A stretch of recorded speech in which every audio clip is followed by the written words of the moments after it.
entender a Primeira Guerra Mundial, aliás, para entender qualquer evento histórico, a gente precisa voltar um pouquinho no tempo.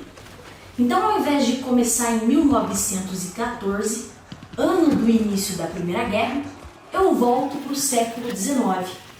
A partir de 1850, nós tivemos no mundo a chamada Segunda Revolução Industrial.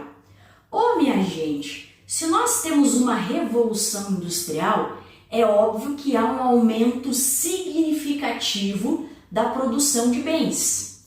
Para aumentar a produção, é preciso de algumas coisas básicas. Por exemplo, matéria-prima, mercados consumidores, mão de obra barata.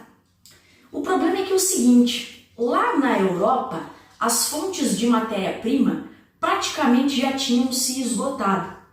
Então era preciso buscar em outros lugares fontes de matéria-prima. E não só de matéria-prima, porque esses caras estavam produzindo em larga escala. Precisavam também de mais pessoas que comprassem seus produtos. O que as grandes potências resolveram fazer então? Aquilo que nós chamamos de corrida imperialista. A Ásia e a África vão ser divididas entre as potências europeias, que vão na busca daquilo que nós chamamos de 3 M's: mercado consumidor, matéria-prima e mão de obra barata. Enquanto a primeira revolução industrial aconteceu na Inglaterra, a segunda revolução industrial se estendeu para outros países, por exemplo, Estados Unidos, Japão e Alemanha. Aliás, a Alemanha tem um papel central, tanto na Primeira quanto na Segunda Guerra. Por quê? Quando a Alemanha se unifica no século XIX e entra nessa concorrência capitalista, ela vai rivalizar com as potências clássicas. E quem eram as potências clássicas? França e Inglaterra. Então veja, a ascensão da Alemanha se torna uma ameaça para essas outras potências. Tem outra coisa, quando a Alemanha se unifica, ela vai querer entrar nessa corrida imperialista, ou seja, ela vai querer uma fatia desse bolo, um pedaço da África, um pedaço da Ásia, e por isso ela vai entrar em competição com os outros países. Veja, esse é um dos fatores que desencadeou uma rivalidade entre Alemanha, França e Inglaterra. Nós temos também outras situações. Esse período anterior à Primeira Guerra Mundial é conhecido como o período da paz armada. E por que paz armada? Parece até uma expressão contraditória, né?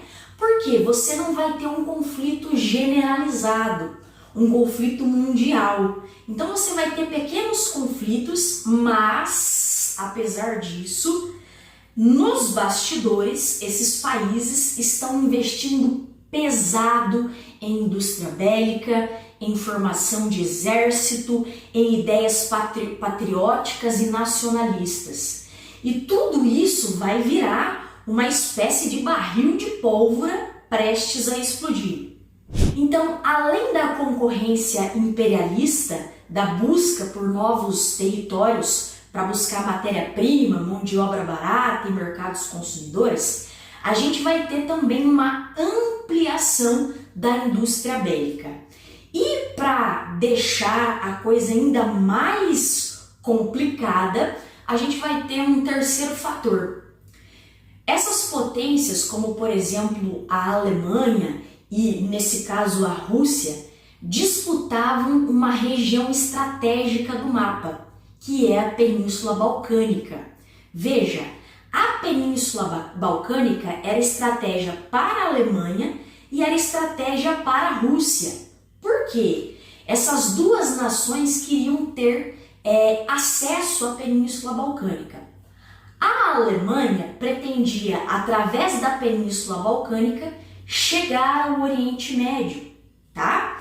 E a Rússia, por conta do petróleo, tá, minha gente? E a Rússia, através da Península Balcânica, pretendia acessar os mares quentes, Por exemplo, o Oceano Atlântico e o Mar Mediterrâneo. Professora, mas o que isso tudo tem a ver com a Primeira Guerra? E o que foi a causa da Primeira Guerra? Você precisa entender o seguinte: além de nós termos uma corrida imperialista, disputa por territórios na Ásia e na África, além da gente ter um investimento pesado em indústria de armas e exércitos, você teve também a formação de alianças nesse período anterior à Primeira Guerra Mundial. A Tríplice Aliança, a Alemanha, Áustria e Itália, e a Tríplice Entente, Inglaterra, França e Rússia. Por que isso é importante? Porque são essas alianças que vão tornar o conflito um conflito mundial. Veja, a gente pode depois fazer uma aula específica sobre esse estopim da guerra, que foi o assassinato do arquiduque Francisco Ferdinando. Mas basicamente, para você entender, quando o arquiduque Francisco Ferdinando é assassinado, a Áustria, que ele é herdeiro do trono austríaco, a Áustria vai declarar guerra à Sérvia. Por quê? Porque foi um nacionalista sérvio que fez o atentado contra o herdeiro do trono. Quando a Áustria declara guerra à Sérvia, a Sérvia vai chamar a prima fortuna dela, a Rússia. Quando a Rússia entra, a Áustria chama a Alemanha. E aí a Inglaterra e a França acabam entrando no conflito também. Então veja, o que acontece é que devido a essa política de alianças, você tem um efeito dominó. E é por isso que um conflito que era para ser regionalizado só na região dos Balcãs acaba se tornando um conflito mundial. É isso, minha gente. Espero que vocês tenham gostado da aula de hoje. Um beijo e até a próxima!